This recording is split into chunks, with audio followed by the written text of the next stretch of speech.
Welcome to Spirited Straight Talk, the ultimate podcast for anyone who is ready to live a life with intention and help from spirit. I am your host, Deb Shepard, spiritual teacher, medium, and author, helping you open up to the whole enchilada, or like we like to say, the soul enchilada, so you can truly make your soul rise. So let's go.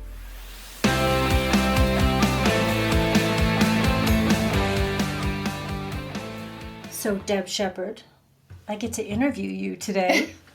This is an episode of Ask Deb Anything on Spirited Straight Talk. Good. Hopefully I don't get stumped along the way. Well, you should know the answers to all of these. Okay. So we had people submit for the podcast. It's on your podcast page. Submit questions that they'd like to ask you for a Q&A. So every so often we do the Q&A. This is the first one. So this will be fun. You're not the one answering questions. Well, I do love this because people have these questions about what I do or about the afterlife. And this kind of helps so many people get resolution or answers versus just one person getting a reading, which I think is great. And people get to benefit from that. But these are some of my favorite things to do. So I'm looking forward to some of the questions. And I'm Dana. I'm Deb's partner in crime. Mm-hmm. And the one that manages every single thing. The only reason we have this podcast is because of Dana. No, not just me. You have a team. But we really wanted to let people ask you questions that maybe they wouldn't get to ask you normally. Nothing's really normal in my life. It's all weird. So yeah, it's all weird. Even though we have the Facebook Lives and stuff like that, but people like to get deeper into what they want to ask you. So we have compiled some of the questions they're asking, and we also have some of the top questions. So I'm going to start with some of the top questions people ask. Okay. Because most people want to know the answers to these first. Okay. Number one, are they okay? This question is asked all the time, and I've had to really learn to say in the beginning of a reading that they are, because this is where people are really worried, especially individuals who have lost their children. But part of this, I let people know that there's so much grief of the client that I'm reading for, that if the soul that crossed over wasn't okay, I could not do this work. It would be so challenging for me anyway. Right. They will come through and talk about what happened before they passed and any challenges they had and things like that. But I've always felt peace from them and a sense of, I'm okay. And that's the biggest thing about working with a medium, is to let you know that your loved ones are okay. That's the big thing. Are you ever afraid of connecting, or when you connect with somebody on the other side? Not with them. I'm more afraid of the living than I am the deceased, but I've never felt afraid. I've even had people or souls that come through that were horrible people. Yeah. Ted Bundy was one of them that came through during a session. But I know that I'm okay, I'm safe. They're not who they were when they were here. So my physical safety and my mental safety is okay. But never have I felt afraid of connecting with the other side. How far back can you connect with a soul? Does it matter how long they've been gone or how recently they've crossed? No, I've been able to connect with them as they're crossing or right after they've crossed, so there is no time frame. Then people say they have to wait so many months. That's just, in my opinion, for your own personal grief. I've been gone back to, I think, for genealogy, I think it's been back to the 1200s for people that know that. And that's what we always say to people, like they set up an appointment or they get a reading and they only want to connect with people that are really close to them.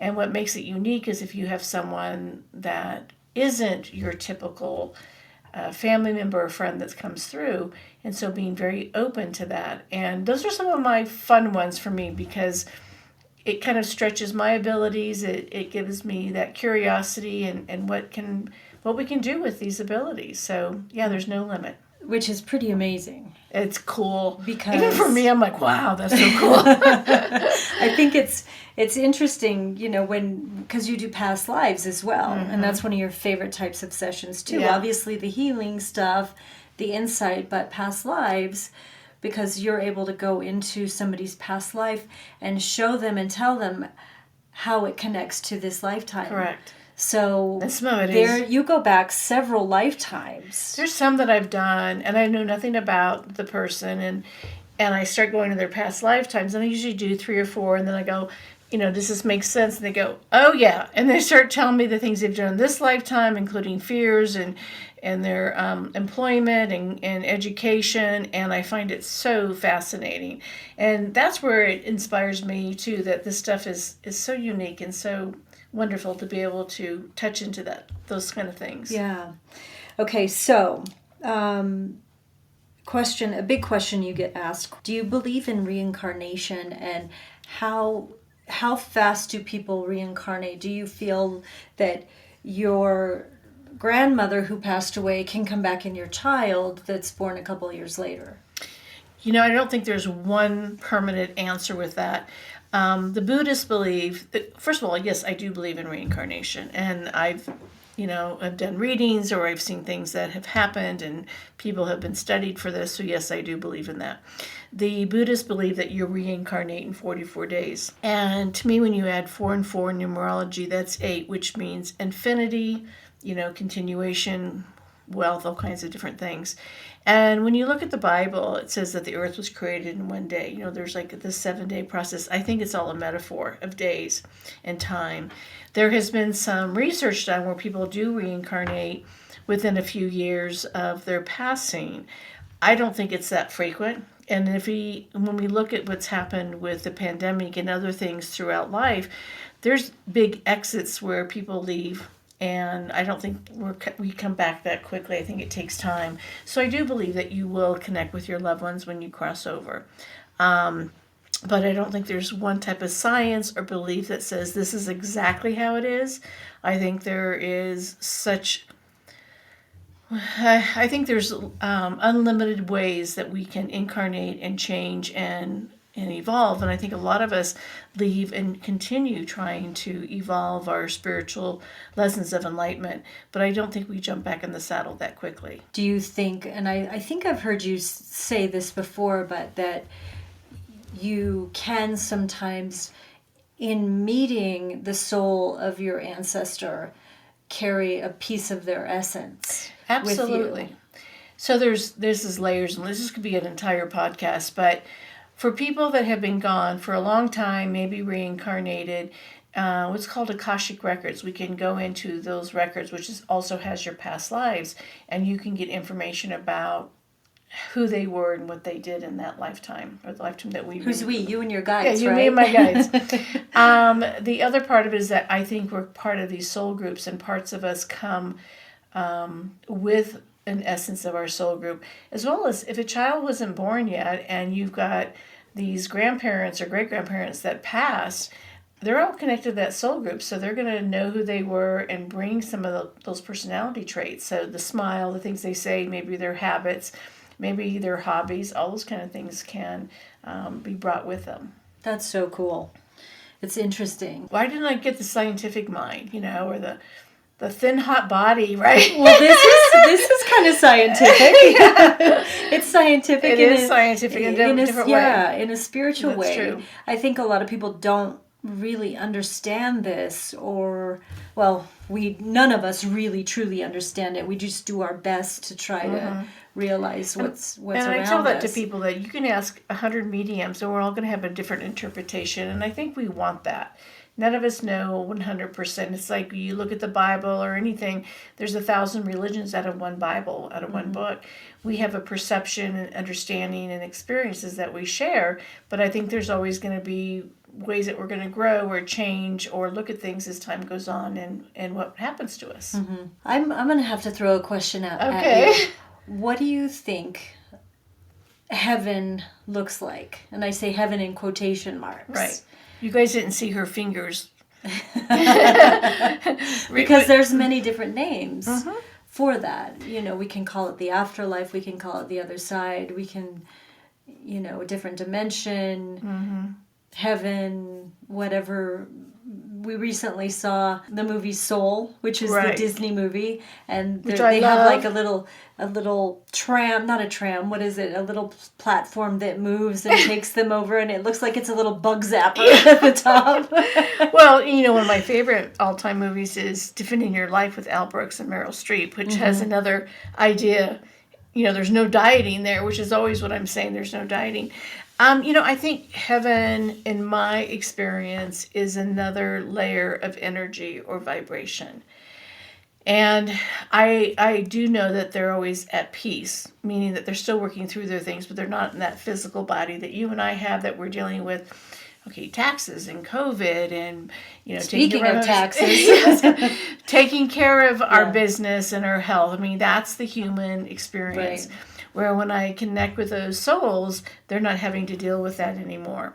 However, with that said, I still think that there's different layers of graduation when it comes to enlightenment and change and evolving. And I think we still learn those lessons when we are crossing over. So if we exit here early, it doesn't mean that we still don't have those things to learn. We just get to learn it in another environment. One of my one-liners I've said forever is that there's no dieting or taxes, so it must be heaven. My intention is always to say they're not struggling, they're not suffering. And I can also say that after all these readings I've done and all the connections from serial killers to all the negative people to those that were just great people, I've never felt a hell. And, do I think that they are learning lessons and evolving? Absolutely. But I've never felt anyone in a purgatory or in a holding place or in a negative place. And so to me, that earth is just a school that we're learning, and it's not easy.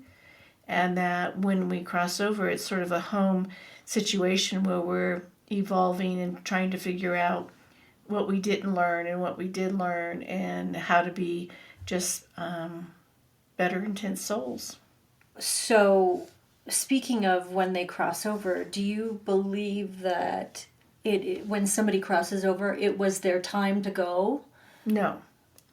A lot of people believe that it was their divine time. That may be for some, but I also feel there's free will.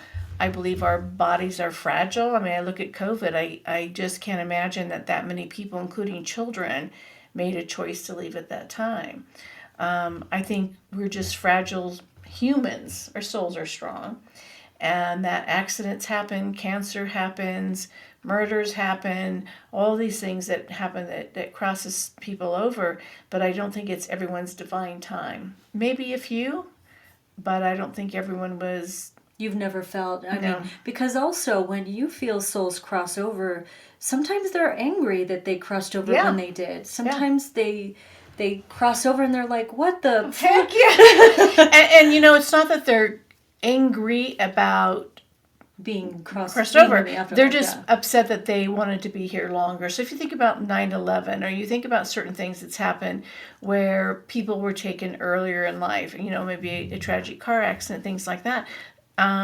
Even an accidental overdose or suicide, I think some of them are like, what was I thinking? Mm-hmm. So I've never believed that was actually their divine time. What I've always taught is, we take those experiences and decide what to do with them.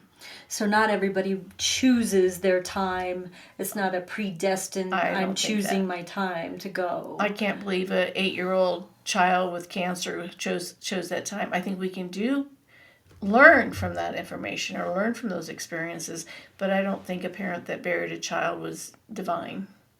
Mm-hmm. I just can't. I can't put my head around it personally. And that's not also what they've told you, what you've experienced from From connecting. from all the readings I've done, they've never said, "Oh, this was my time." I've never had any of them come through and say that. Yeah, wow. Yeah. Okay. I mean, but I think that's important Yeah. for people to hear from you, though, too, because... Yeah, no one's ever said, well, this was the date I was supposed to die, so adios. Thanks, bye. Thanks, bye. Yeah.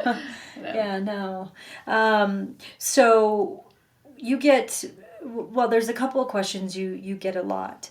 Is, can our loved ones protect us from the other side, or are our loved ones orchestrating something for our lives here? I wish. Right? The freaking lottery number. Make us rich. Make us rich. Make my health. I feel like they're around and they know what's happening. Like when I do readings, the reason why they come through and talk about, oh, so-and-so is going to school or getting married or they had a baby or they've been sick or they had a car accident is to let you know that they see what's going on. And it's usually unusual things for your life. I do not believe that they can protect and stop us from crossing over. And I think part of it is that we may feel them around us during those times or feeling it, but they can't prevent it. Why didn't they prevent your loved one from crossing over? Mm-hmm. Why didn't they prevent you getting married to that person that was horrible? Why didn't they prevent you from, the car accident?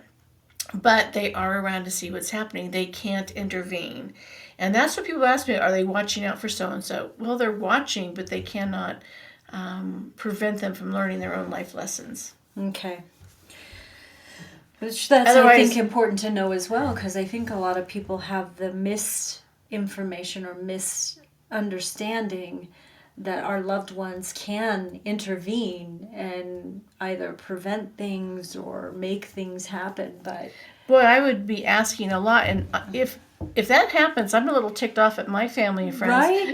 I mean, last year alone, I had 12 people pass. Where have they been?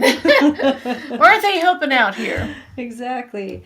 So another question many have asked is, will my partner who's crossed over be upset if I start a new relationship? Do they remain attached to us in a way where they don't want us to move on? It really hurts my heart because for couples, especially that have been married a long time, they believe that soul connection. And then they're afraid that their partner is going to be jealous or upset. And no, they know that we still have a life here. They know that we have to continue the journey that we've established, and they don't want us to be alone. And for them, it doesn't. They don't take with them that jealousy or that intention of you got to only save place for me.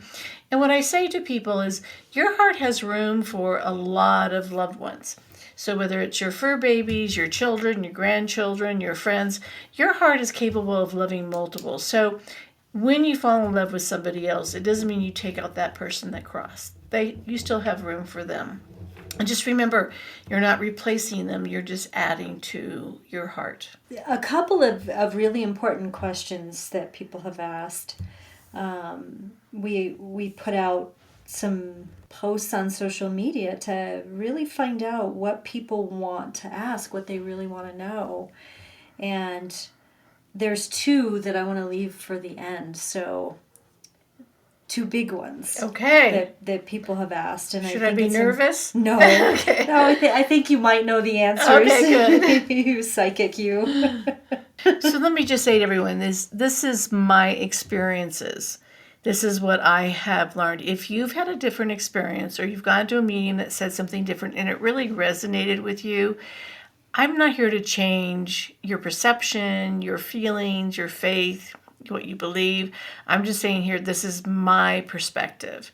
But again, if you've had a different experience, treasure that. Mm-hmm. So what if they don't come in my dream? Somebody that's trying to connect with their loved ones. So if they don't come in my dream, but they come in someone else's dream, what does that signify? Yeah, your loved ones want to make a connection, and they're working really hard to let you know that they're okay. However, if you're not sleeping, if you're having to take medication to sleep, if you are not one of those people that can really go into that Zen kind of mode, then they will try other people. That's why they come through mediums. But if your friend or loved one comes through someone else's dream, and they call and tell you, it doesn't mean that they don't want to connect with you. That's how they're connecting. They're trying to say hello, and they're having difficulty doing it with you. So allow that to happen, and the more that you heal and open up, they're going to try to make a connection with you. They're not saying, sorry, I don't want to talk to you. Even if there's guilt or any other kind of things along with the grief that you have, they're really trying to say that they're okay. So let's see, we have Brett asking a question online. Do we meet our spirit guides while we're still alive? Absolutely. So you connected with your spirit guides, and we do this during some of our classes and workshops, is your guides are connected with you before you incarnate, and then they stay with you after your incarnation. For me, I've had a variety of guides come through. Some believe they only have one, some believe it's a relative. I really don't hope for relatives very often, but mostly mine are, other kinds of energies that have come through to help me in my life journey. And those are the little times in your life where you're going, make a turn here, or make that phone call, or make sure you do this. Those little kind of things that come through that are surprising, those are your guides trying to help you. Again, they're not giving you the lottery numbers. They're not telling you what to do. They're not disappointed. They're just there to, what we say, guide you. It's like holding a child's hand. If they're 3 years old and you're at the zoo, your job is to guide them and not control them, but also protect them and let them know that things can be dangerous. We do have some grandchildren, so that's what we're talking about. Yeah. But remember, you're guiding them, but you're not trying to take away their experience. Are there apologies from heaven? Do they see their issues when they are on this side? Sometimes that's the biggest ones. And that's why when people block a reading, like they don't want to talk to a particular person, I've had people argue with me at large events or even doing a private session that they don't want to hear from somebody. But that loved one wants to come through and apologize. And it happens all the time. So if you're having a reading and you don't want to hear from somebody because you're still angry, remember that they may be trying to apologize for some of the pain they've caused throughout your life. Why is it that loved ones don't visit our dreams more frequently? There are boundaries and structure there. I think it would be a little overwhelming if we had them there all the time. So think about a loved one that's living. You're not with them every single evening. You're with them throughout your life. And so they also have work to do. They're not done with their lessons of enlightenment and learning, so they're not there to be with you 24/7, and you have work to do. And if you're always with that grief and that connection, I think you're going to miss out on a lot that we have to learn here. Let's see. Barb is asking, is there someone who comes to greet you when you cross over? Yes. Many times that comes through in a reading where so-and-so greeted their loved ones. And it's interesting when you have young people that greet the parents or the grandparents because they crossed over beforehand. I've even seen animals be there to greet them over. And also there's those angels and guides that can be there. I know one story I've shared for over the years. I had hospice call me because this woman should have crossed over according to medical technology and data that she had been hanging on for like 3 weeks. And they kept saying, can you figure out why she's hanging on? And I said, well, first of all, she's tired of you hanging around her room because this was in her home. And the second thing I got was that her husband that she did not like was there to greet her to cross over. So the hospice nurses left and went into the kitchen, and they asked the late husband, to leave and give her space. And within 20 minutes, she crossed over. So it's interesting that we still carry some of those grudges before we cross over. And then I'm sure after she crossed over, she realized everything was fine. But yeah, so yes, they do greet us. So this question kind of plays into that. This goes along with reincarnation as well, since a lot of us have had quite a few lives. When we die, we're united with our loved ones. Which loved ones? Does it depend on which life? But according to your teachings, we have soul groups, right?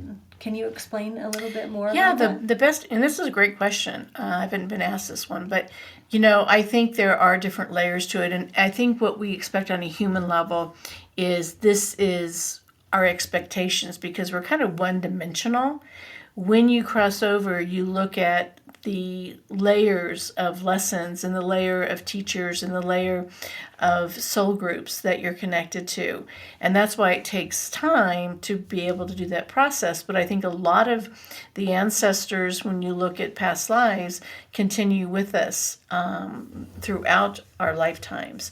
So again, you're going to see them based on a knowing more than it is on a visual or how we were related when you were on this time frame. So this question is goes a whole different direction.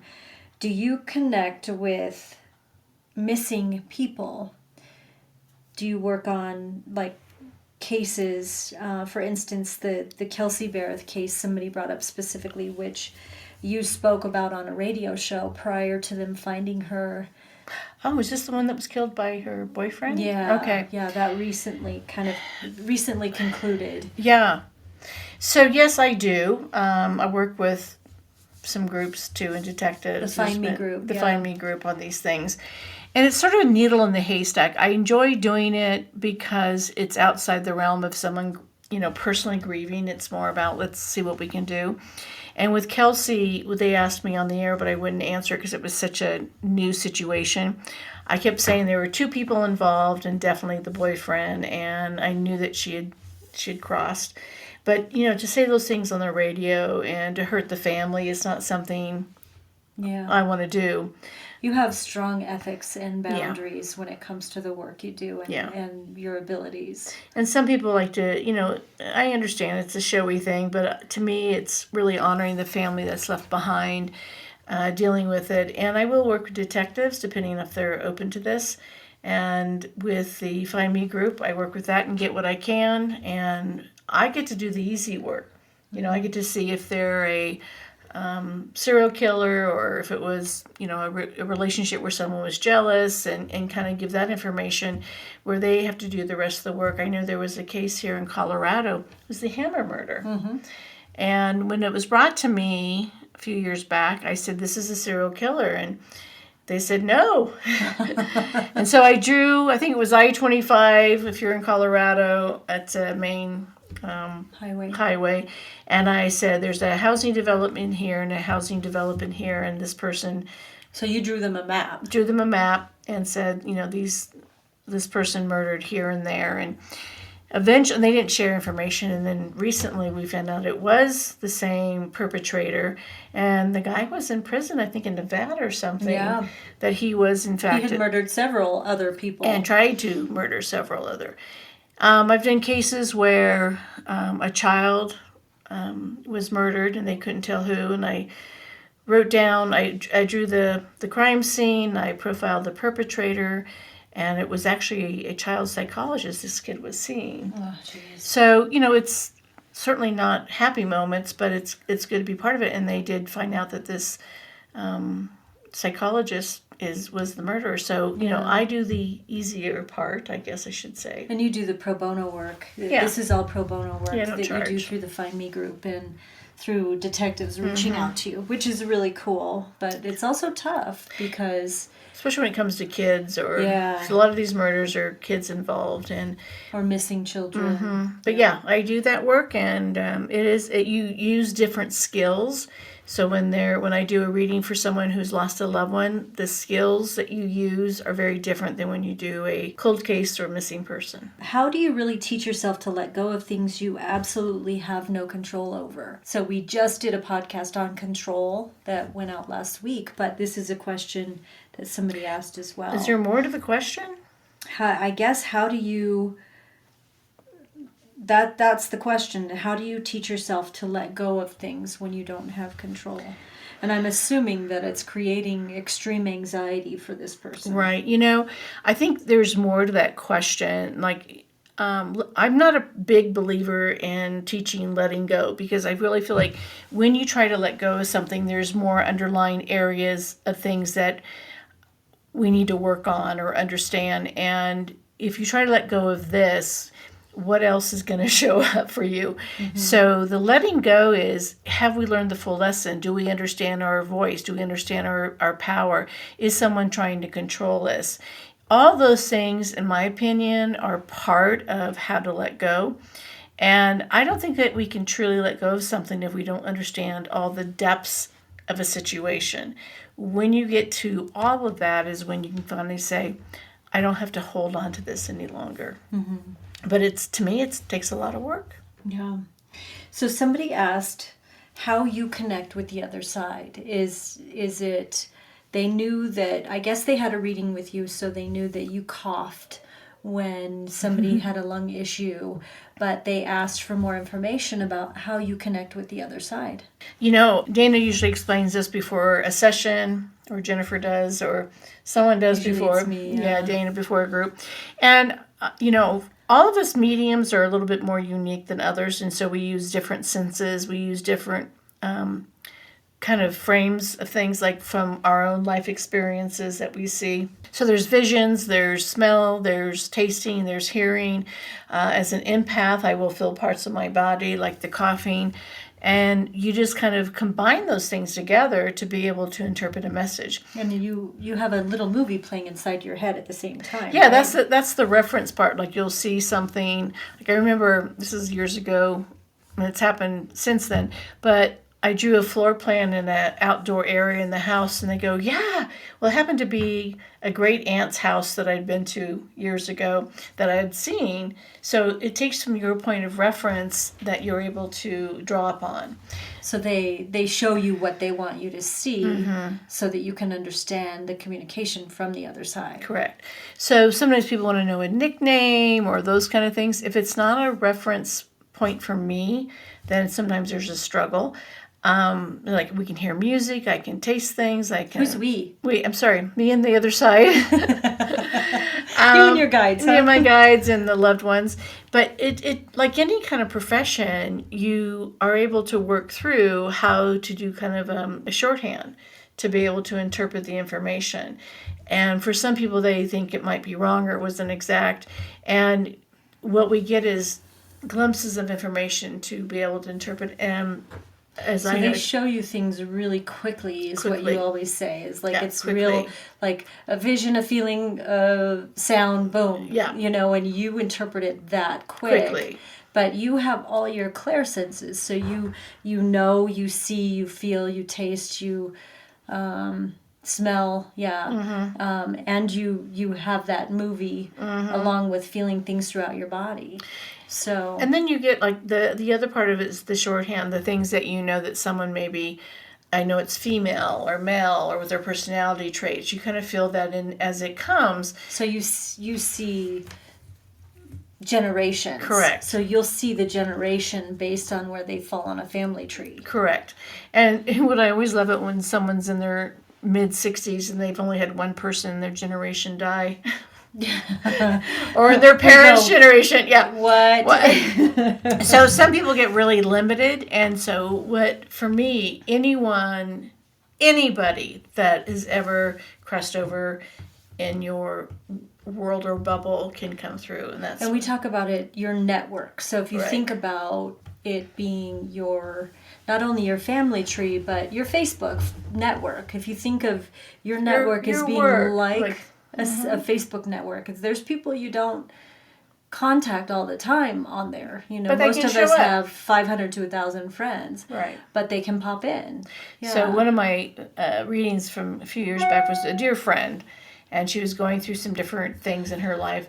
And I'm doing a reading, and I said, I see the Mayflower. And she goes, yeah, they came over on the Mayflower. So with that said, don't be attached to, they haven't been gone long, I didn't know them very well.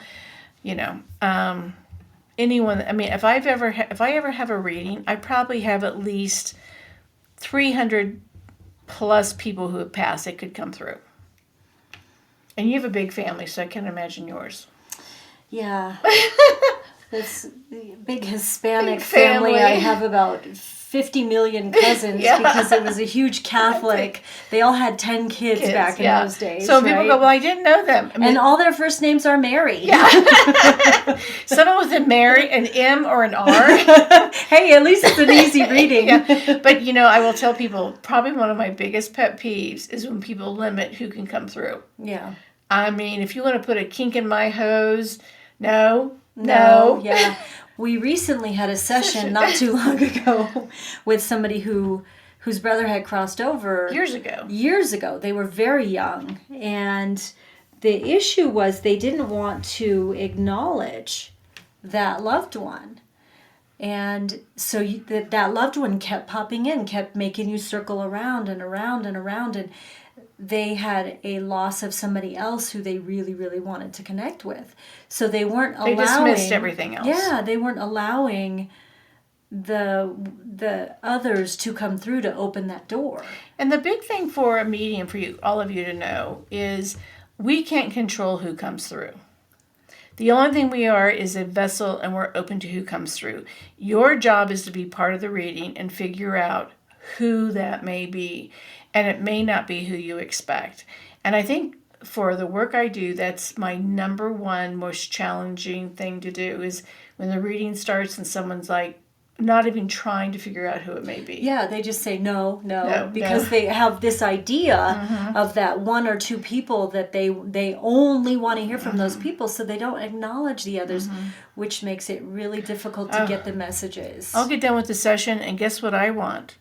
A big bottle of vodka. Yes. I want the other kind of spiritual world. But part of it is it's not that we're trying to be difficult. I know for me, I want to give you the best reading, but you may have 5 people that come through briefly to say hello, and that's it. Yeah. And let them say hello. You're going to hear from the one you really want to hear from. Always.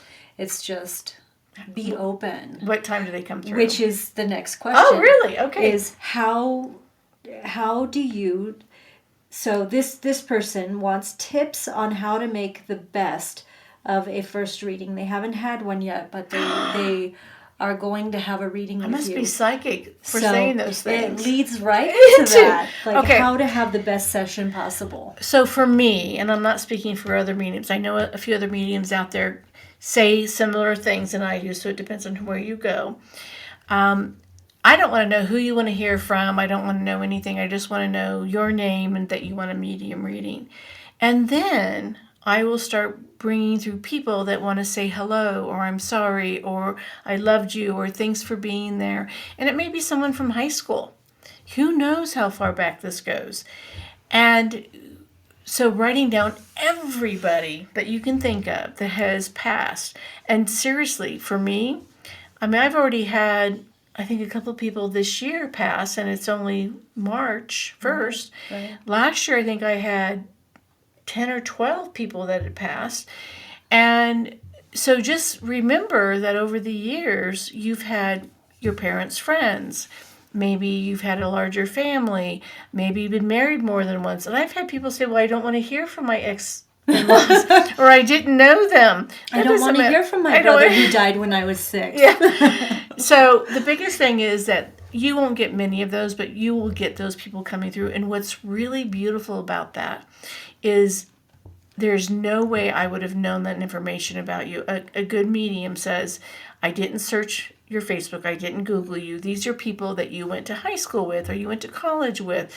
And when you get those validation, it helps you trust the process. And then that person that comes through that you really wanted to hear from, maybe the 2 or 3 people, it really solidifies everything about the afterlife and really helps you know without a doubt that they're around. And they will bring you through all kinds of information. Those ones that you really didn't want to hear from or didn't think of, it might only be 5 minutes of your hour session. The others will be the entire rest of your reading. But if you're stopping that, the rest of the reading will completely be a struggle. Pregnancy losses, animals. I mean, I've had, what kind of animals come through? Every kind of animal. From fish to snakes to wild game, horses, dogs, goats, guinea pigs. Yeah. You recently had goats come into a session, and we're like, what? Of all things. And it connected for that person. They all knew. Had goats, yeah.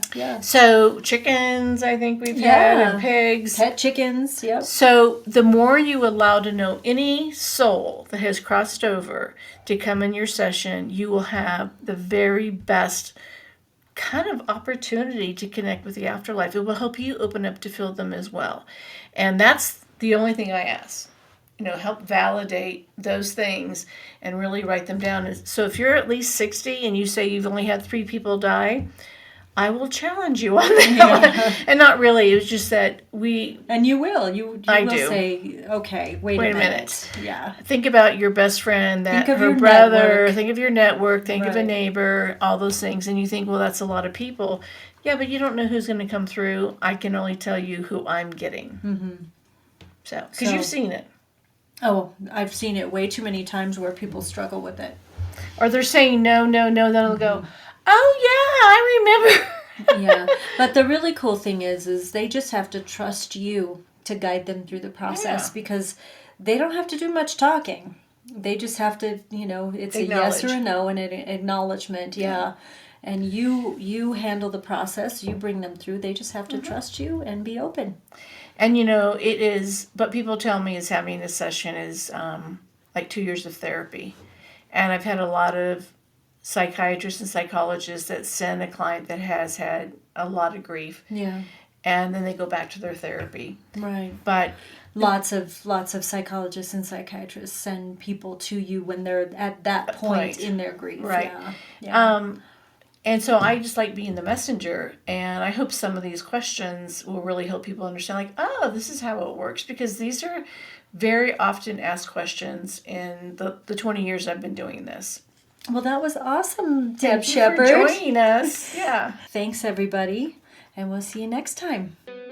Thank you for joining us for this episode of Spirited Straight Talk. If you enjoyed the show, make sure you subscribe so that you get notified of new shows. We'd also love it if you'd leave us a review. And let's connect. Visit debshepard.com for more insights, support, workshops, and to book a session with Deb. Plus, enter to get a free reading with Deb. All you have to do is sign up for the email list and you'll automatically be entered. Just go to debshepard.com. That's DEBSHEPPARD.com.